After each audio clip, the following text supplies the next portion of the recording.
everyone. Welcome to Cotton and Coffee. We're glad you could join us today and appreciate you taking a little time out of your morning to be with us. My name is Laura Arrett, and I lead the communications team here at the Cotton Board. I'll be your host for today's session. Before we get started, I'd love to briefly introduce the Cotton Board team who are joining us this morning. We've got a couple who are actually at Southern Southeastern. So Daniel and Mallory aren't with us this morning, but we'll start with Christy. Good morning, everybody. I'm Christy Short. I am the Southwest Regional Communications Manager for the Cotton Board, and we are so glad you joined us this morning. Thank you. Yeah, yeah. And Shelley? Good morning, everybody. I'm Shelley Heinrich. I'm the Southern Plains Regional Communications Manager covering Oklahoma, Kansas, the Texas Panhandle, and the South Plains area of Texas. Crop is on its way out here, and I hope yours is too. Thanks for joining us. And Grant. Good morning, everybody. Grant Somm, Mid-South Communications Manager, covering up and down the Mississippi River. Hope everybody's having a great summer and trying to stay cool out there. Wonderful. Thank you, Grant. Just a couple quick housekeeping notes for everybody before we dive in. We are recording this morning's session, so we'd appreciate if you would keep your microphone muted to keep down on the background noise. We will not record the Q&A at the end, just the actual presentation, but we will leave time at the end for Q&A, so feel free to type your questions into the chat as we go. Or once we wrap, raise your hand or just join in with a question as well. So to get started, we're in the midst of Plastic Free July, and today's Cotton and Coffee session explores cotton versus synthetics. And this morning we'll hear about how cotton is being positioned as a solution of plastic pollution using science. Then we'll close out with an update on marketing efforts for Plastic Free July from CMO Bev Sylvester. So to start it off, we're pleased to be joined by Dr. Jessie Daystar, Cotton Incorporated's Chief Sustainability Officer. So with that, grab your coffee, get comfy, and we'll get started. Jessie, I'll turn it over to you. All right, good to see everybody today. We'll try to get our slides positioned correctly here. It's always a bit of a trick. Are we good on your side? I think we are. All right. Well, thanks for coming today. It's great to see everybody. I made a slight joke about having your microplastics for breakfast. Well, unfortunately, that's not entirely a joke. Today, we're going to talk about cotton's natural advantage and how we're using. Something happened. Something happened on your end? Yeah. Yes, I do not see the screen anymore. Let's try that Just again. reshare. Yeah, reshare. We good now? Yes. That's Great. good. Yep, all set. Thank you. False start. So cotton's natural advantage and how we're using science to compete with synthetics, how we're using science to level the playing field, and then Bev and we'll come in and talk about how we're using that to to communicate to a wide range of audiences that will help us drive demand. So this will be a two-parter. I'll start out talking about some framing and then a bit of our research and how that fits with our overall strategy. And Bev will finish us out with some neat content at the end surrounding plant not plastic. So as just sort of some setup here, consumers are becoming more and more aware of how microplastics, how plastic pollution, and things like that are in the environment, how they're concerned about it, and sometimes how it influences overall decisions around purchasing. But overarchingly, for folks who are concerned or actually aware of microplastic pollution, has gone up markedly over the past, 6 or so years in China, US, and global. We're kind of having a moment around the world where the science is evolving, it's getting caught up in media, and people are seeing it, and they're concerned that there's plastics in their brains, and their children, and their body. And we all, including myself, would love to know how that's impacting our health and also the environment. There's a lot of general mentions and search terms that are being searched for by consumers. You can see mentions in first the just general microplastics that kind of goes up and down depending upon what most recent study has been released. For example, they found microplastics in your brain. That'll get a lot of PR. People will be very interested for a little while. Then something else will dominate the news cycle, but then something else will trickle back in through a news study that comes out with another big headline. And more, we as Cotton Incorporated and the industry are looking to link this overarching issue to textiles because synthetic textiles are a major contributor to the microplastic pollution problem. And you can see through time, over the past few years, that that's actually, has happened more. That orange bar goes up and down, of course, but we are supporting that, and just the general science is coming to support with data that the textiles are a major contributor to the overall plastic pollution problem and synthetic microfiber problem. Recently, there has been an announcement, STOMP, a national ARPAH initiative, where they're going to fund $144 million of research to look at first how measure the actual plastics and detection of those plastics in our bodies. So essentially, how do we even know where they are, what they are, and then how do we remove them from our bodies? Because how do we make ourselves healthier after being exposed to this? So that was a big announcement recently made, and I think that is really interesting. Further, the EPA has considered the classification or has considered microplastics for regulation in CCL6 is a technical term for water, drinking water. So they're looking at that. They haven't necessarily agreed to do it yet, but they are accepting science and reviewing the science as to how this could potentially be regulated in the future. And that really plays strongly because if it's going to be regulated, that could be a big risk for supply chains and for folks who are responsible for creating these products that release microplastics. But overarchingly, I think that my main message here is it's kind of gotten into the consumer's mind. It's in media cycles. The government, whether it be EPA and the different health agencies, as well as most recently and notably, Secretary Rollins was on Fox News, where she actually spoke about the Plant Not Plastic campaign and a Great American Cotton Plan. So we're kind of having a moment around this, both within the positive cotton story, but also us really starting to see the negatives of our competition, be it synthetic fibers. And this is a lot of words. I just mean to show that this is our strategic priorities. And we primarily focus as a sustainability division over, and they lean into cotton's natural advantage. And we're going to touch on this first one here, position cotton as a solution to microplastics and polyester. And Bev will speak a bit more to the deep in consumer awareness area. Tidying that up a little bit, just as a bit of background, this is more a visual version of what the sustainability division does. We support strategic priority 1, focus area 3, where that's traceability systems for U.S. cotton and sustainability, and that's more of our effort and support for U.S. Cotton Trust Protocol. But then we also have this whole strategic priority 4, area 1, 2, and 3, where we will mostly be kind of in the solution to microplastics and polyester via cotton. But then we also focus on high quality, versatile, compliant fiber, as well as the compliance and regulations monitoring there too. So this is sort of how our division is organizing our work now within our 5-year strategic plan. So let's dive on into that first one of how we're positioning cotton as a solution to synthetic microfibers. So here's just another way of saying it. We have lean into cotton's natural advantage, showing cotton's natural advantages over synthetics through research on microfiber pollution, biodegradability, and persistence. So that's sort of where this pillar lies and this focus area lies, and kind of how we think about this.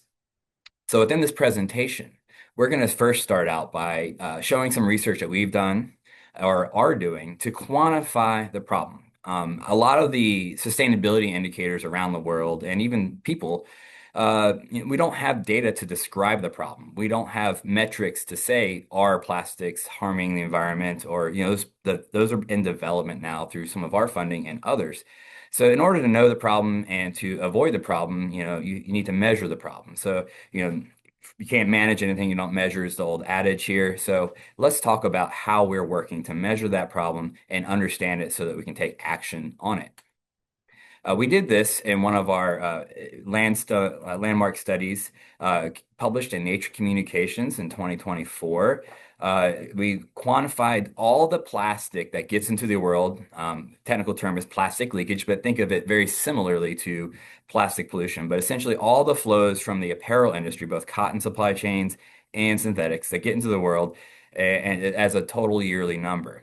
This study has gotten a lot of downloads, 33,000 accesses, over 60 citations, and is ranked within the top 5% of all studies within Nature Communications, which is a top-tier journal. We're very pleased with its performance so far.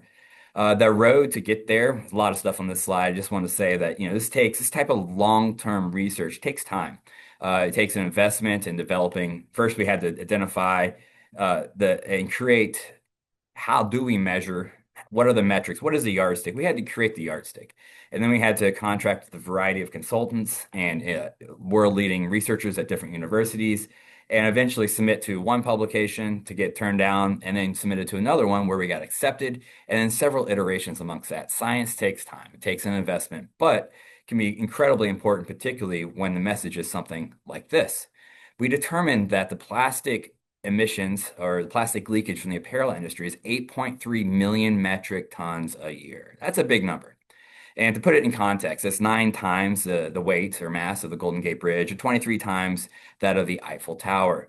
And in comparison to the rest of the plastic pollution, it's about 14% of the plastic pollution actually comes from the apparel supply chain. So that's quite a lot. And when you look at that in a bit more detail, just mainly zooming in on the right-hand side of this slide, it's largely coming from synthetic apparel. And it's largely coming from just the garments themselves, the big pieces of plastic that are synthetic t-shirts and synthetic clothing that wind up in unmanaged landfills, for example, or are burned, or also to some extent, microplastics, primary microplastics that are washed off the clothing during our laundering, or maybe getting into the air as we breathe them, as we'll come back to in a little bit. Got some foreshadowing. Our research, though, be it that is high quality, very robust, and published in peer-reviewed journals of high quality, are being picked up by a variety of other researchers, as I mentioned earlier, over 60 citations, but also in important governmental analyses. And this work is, really important for informing what is to come and how textiles will be treated by different countries and organizations globally. So it was picked up in a plastic material flow in EU and their environmental impacts. They cited our study. And that's just one way of showing how our research is having impact at a European and global scale. Another area that we're very pleased to have recently published on, Jaron Byramova, our most recent hire here as a research scientist, published a paper looking at the environmental impacts and the emissions of burning waste textiles. What turns out to happen is oftentimes we'll, in the United States, think we're doing a good thing and donate our clothing to one of these charities, and it might get used here again, it may not, and sometimes it goes to other countries. And these other countries, they don't necessarily have proper landfills, and oftentimes clothing and other waste materials can be burned. And burning plastic can have a very different emission profile than burning a plant, be it cotton. So we wanted to kind of describe what that looked like and get some numbers behind that and to better understand the magnitude of this problem. So she set out to do that, and we published it just recently in a Environmental Science and Pollution Research journal, very good journal, and we described how the differences are between these different fibers. And that's just the first step to kind of say the problem is big, there's not a lot of science on this, and we need to dive deeper. But nobody's thinking about this problem yet, and I think that with this study and others, that will become a bigger and bigger problem because the emissions of burning plastic are typically higher and worse than burning a plant. Another area that kind of ties into that is end of life. If it's not burned in an open landfill, open pit kind of thing, it might go to a landfill, it might be incinerated, or maybe if it's cotton down the road, we could compost it. So we're working with a consultancy right now to essentially determine data around the end of life or what happens with the clothing when it's done for polyester and cotton and even some blends. So we want to have data that describes both materials because there are some advantages for cotton and some disadvantages for polyester and a little bit of the other way too. So there's a mixed bag here, but it's important that we have this data to make sure we can communicate the natural advantages of cotton and understand the full magnitude of the problem. Another really big one is that microplastics generally don't show up in sustainability indicators because the tool we use commonly is life cycle assessment, essentially environmental accounting. So to date, there really hasn't been an indicator that encapsulates the impacts of these microfibers, these synthetic microfibers. But we've funded this group here, Marilka, for the past 3 or so years to develop data that enables us to do that. So now that we have that measuring stick, as I mentioned earlier, we have a measuring stick to understand these impacts and to use those in sustainability frameworks and to enable brands to more fully understand the impacts of their fiber choices at the supply chain level. So that's very important to leveling the playing field and how science evolves into decision making in the supply chain. So what that is in a bit more detail, right. The research with macroplastics, we helped fund areas of how that breaks down through fragmentation into smaller pieces, and then how that can be degraded into even smaller pieces in different different gases to the environment. And they look at several different plastic fade model, for example, and then that output of that will turn into, as I mentioned earlier, environmental accounting metrics that help decision makers. And ultimately here, what really matters is the outcome, is a better understanding of the complete impacts of our clothing that includes microplastics and fragmentation and the impacts of these little pieces of fiber coming off our clothing. And that turns the emissions to the environment. We turn that through science into better decisions that help our planet, help our bodies, and sustainability at large. Another area we're looking at is, well, we do understand, and that work is really geared at the previous slide was more geared at looking at emissions of microfibers to water. But what about the air? I imagine there is some synthetic fibers on your floor, or hopefully not on your shirt, but around you at this moment. So what happens as we breathe them in? How much are we breathing this in? So we are co-funding this with the Cotton Foundation, working with the University of Memphis, and we're trying to better understand what is the exposure through breathing of these synthetic microfibers. We're doing some laboratory. Some folks wore some actual monitors on their body, walking around, seeing kind of what kind of flew into the capture device, and looking at the nighttime sleeping as well. So we really wanted to get a better understanding of what is the exposure of synthetic fibers to folks, and that is needed data to better understand the overall impact. So this work is ongoing. Hopefully we'll have some data later this year and into next, but it's a very exciting area of work. So kind of to summarize where we have been and where we are going before we transition to another section of the presentation. So in 2020, give or take, we started making that plastic leakage assessment, and then we published the study in 2024. So that is really kind of laying the foundation of plastic pollution so that we can follow up with things such as this. Now that we know that a lot of plastic is getting into the environment, well, what about open pit burning? How bad a problem is that? We started that work, as I mentioned, but there's more work to be done. The degradation of big pieces of plastic into small pieces of plastic, and what that looks like, as well as what about additives, both for synthetics as well as cotton? How does that impact the overall environment, maybe even health, as well as that aspect of airborne microplastics? How important is that? What is the exposure to humans, and what may be the health effects once we are exposed? And then how this supports our mission. We conduct this targeted research, we build scientific case for cotton, and we translate findings into market impact, research, evidence, promotion, ultimately demand for cotton. So now that we've talked about quantifying the overall problem, now let's talk about how we are creating the solution via cotton. So we have a long track record and scientific timeline here since 2010 of demonstrating cotton's biodegradability and its natural ability to be a plant and have lower impacts in some regards. So we started publishing in 2010, describing its biodegradability. 2019, a really important study there that looked at the shedding. And throughout time, we've continually showed that cotton biodegrades. Synthetics seemingly don't biodegrade very well at all. because they're plastic. And we've demonstrated that cotton can even biodegrade faster than an oak leaf in several different aquatic environments. So that research has been very critical in communicating around this because some people don't believe that cotton does biodegrade, for example, with dyes and finishes. Well, we got the data, we published it and showed that it actually does. Maybe not in all situations and all scenarios, but generally speaking, that does happen. So this work is really important for defending cotton, but also positioning us as a solution to the competition. Another area that we lean into is the biodegradation in soils, because that could occur.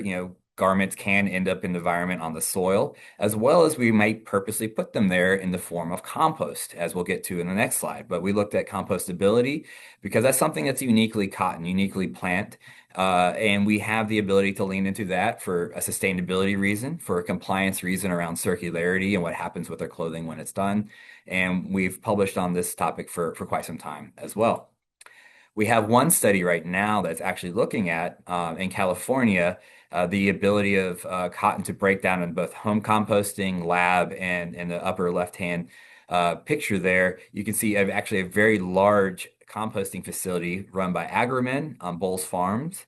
That is, we actually have currently I think a few thousand pounds of cotton composting. And we're looking to scale it up with a brand that's out in that area to see if we could really get this to a higher level and a larger scale. And this really solves a few problems, both the end of life emissions. It can reduce what the impacts of cotton's end of life decisions.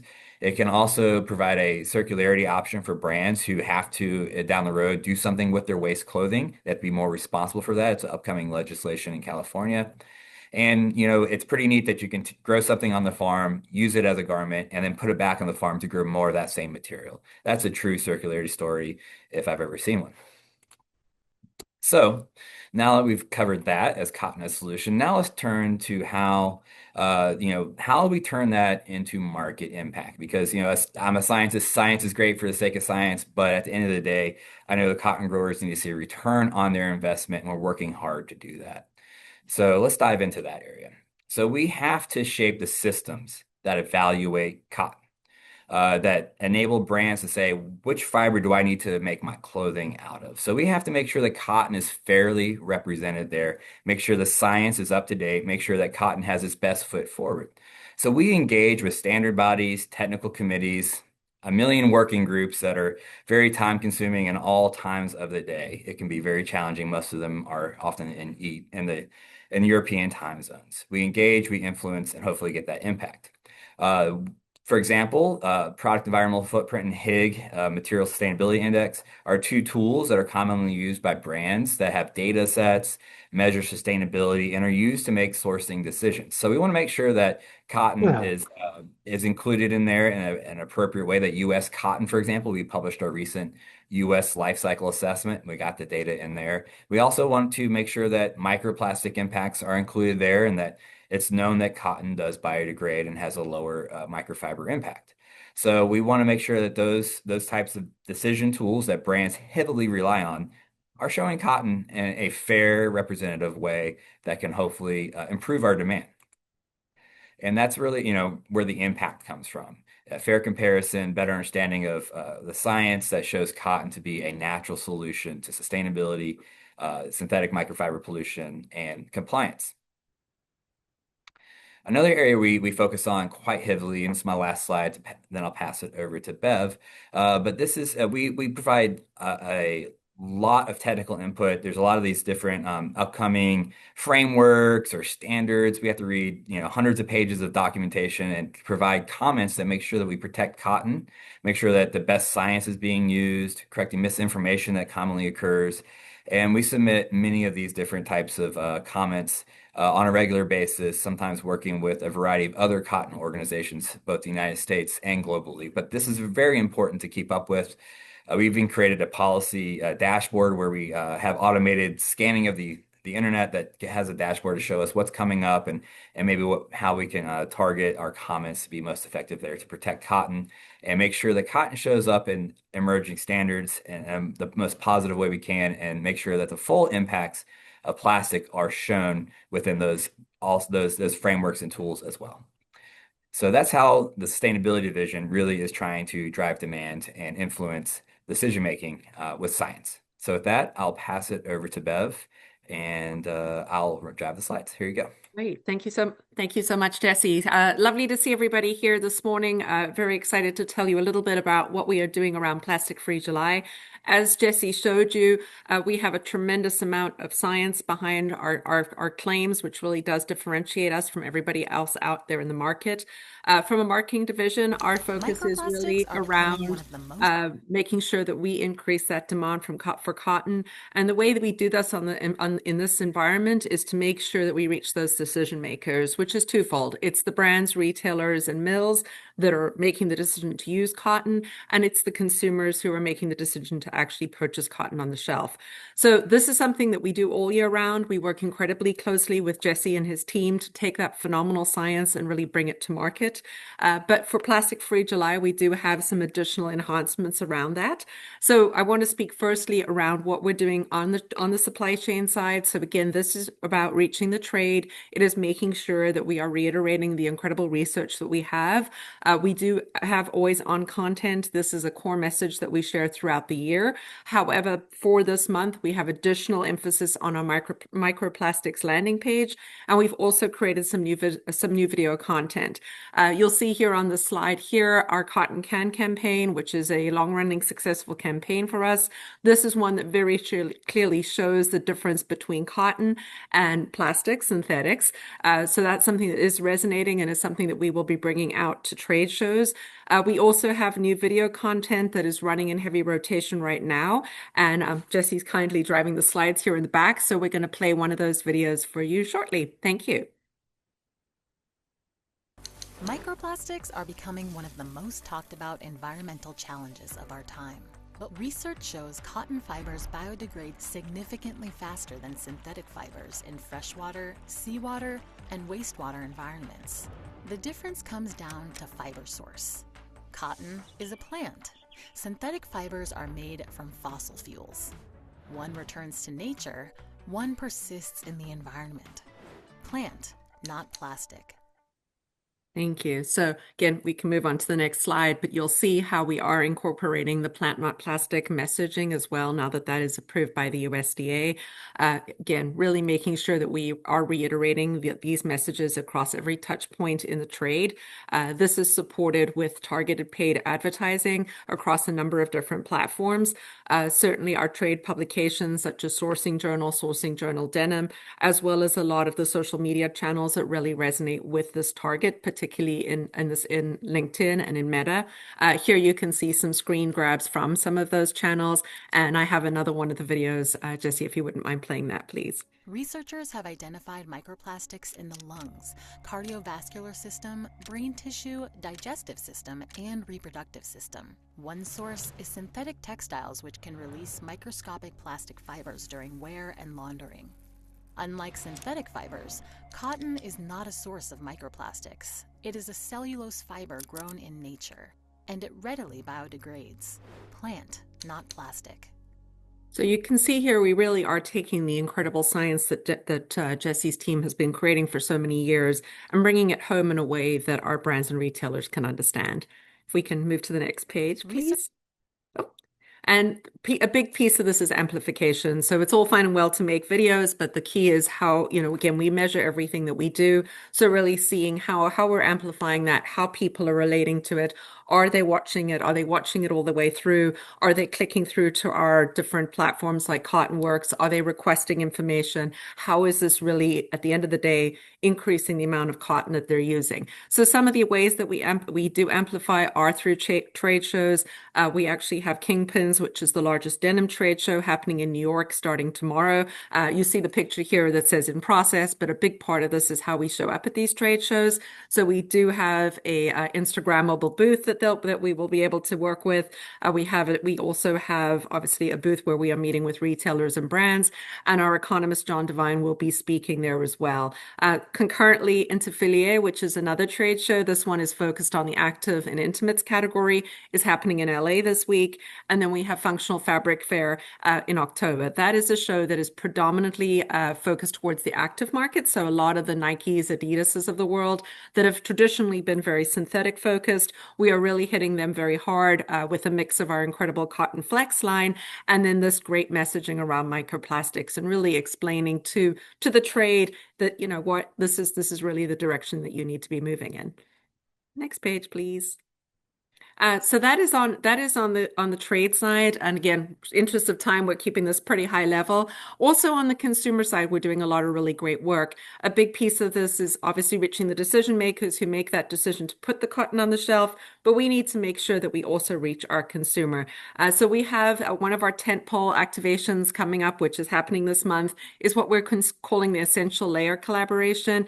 And really what we want to do is teach people that, you know, you are actually putting these synthetics against your skin. This is really problematic. Cotton underwear is something that's just as important for its breathability, softness, hyperallergenic, and microplastic free content as the sunscreen that you put on or the skincare that you put on. So we're actually working with Utu, which is a sunscreen brand that is made of all natural ingredients. Their packaging does not include any synthetics, and we're using that to amplify messaging and educate people. So we have a little kit here, which you can see, which we will be selling for a limited time on their website. And then if we could flip to the next page, Jesse. We are actually working with them on an activation that will take place in Los Angeles next week. And this is something that is really targeted to influencers and media. So again, it's very important that we continue to talk to media and have those interactions, explain to them the science. Again, we have a subject matter expert, OBGYN, who will also be meeting with them, that really explains why these things are important. And that then feeds the stories, which then results in the media hits that we need to really drive that awareness with our consumer. Next page, please. We also have a lot of consumer-facing content that we are rolling out. And again, this is something that we, you know, day in, day out, we continue to do. But just sharing here some of our plastic-free content. Jesse, if you wouldn't mind playing these videos for us quickly. It's all about cotton base layers. This summer, we are beating the heat with a top drawer reset. Synthetic fabrics trap moisture and odor in place, whereas cotton is breathable and naturally hypoallergenic. A helpful tip: just keep things fresh, wash your cotton basics in mesh bags, and always hang to dry. Remember, not everything that feels like cotton is actually cotton. Always check the label. So you can see it's a very different tone of voice than the previous videos you saw. And again, this is really about making sure that we know we're reaching the right audience. This is our 18 to 34-year-old female who really is the person who is doing the shopping, really educating her and helping her to make the right decision and choose cotton. And these are just some quick social videos here as well.